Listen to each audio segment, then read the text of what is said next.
Hello বন্ধুরা, good evening. দেখো একটুখানি বৃষ্টি হওয়াতেই রাস্তার কি অবস্থা। এইভাবে প্রতিদিন কত যে অ্যাক্সিডেন্ট হচ্ছে তার ঠিক নেই। দেখো তোমরা,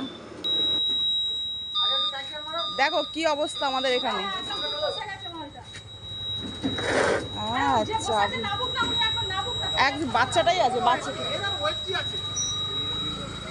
ব্যাস হয়ে গেল। এই যে হচ্ছে দেখো আমাদের এখানের অবস্থা, বুঝতে পারছো তো? এইটাই হওয়ার ছিল।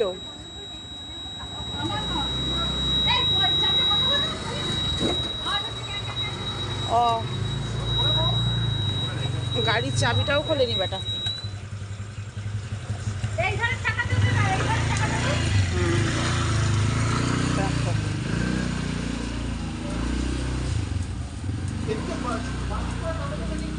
সমস্ত অঞ্চলের রাস্তাঘাটগুলোকে খুঁড়ে খাড়ে একাকার হচ্ছে। এই হচ্ছে উন্নয়ন আমাদের, বুঝতে পেরেছো তো? আজকে রাস্তা ভাঙবে, কালকে আবার এই পিচ ঢালাই করবে, আবার সেই রাস্তার উপর আবার জোড়াতাপ্পি মারবে।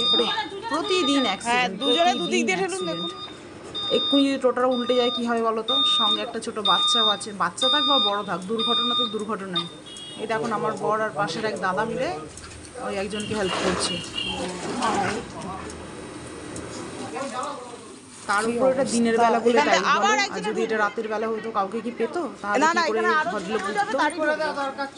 তো কি আর বলবো, আবার পাশ কাটিয়ে লোকে চলেও গেছে, মানুষদের সহযোগিতা করে। দেখলে তো কতগুলো বাইক পাশ থেকে চলে গেল, তো কেউ একটু সহযোগিতা করলো না। সবাই মিলে একটু সহযোগিতা করলে কি অসুবিধা হতো? তো এই তো হচ্ছে আমাদের সমাজের পরিবেশের অবস্থা। তো চলো ঠিক আছে, চুড়ে কেঁদে খুঁটে একাকার করেছে, কি অবস্থা মায়েরই। বৃষ্টি হলো, কাদায় কাদা, পুরো পুরো গ্রামের রাস্তাঘাটের থেকে অধম হয়ে গেছে।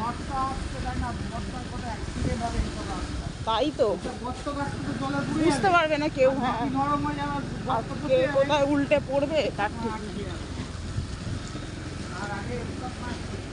হ্যাঁ, এদের তো সব বর্ষাকালে, পুজোর সময়, ভোটের সময় সব মনে পড়ে। বাবরে, জল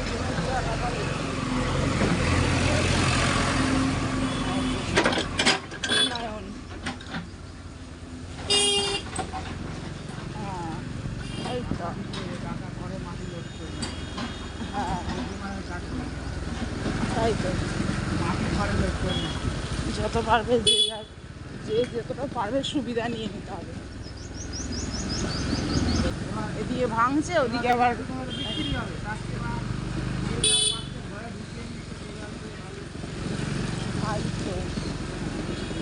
অবস্থা।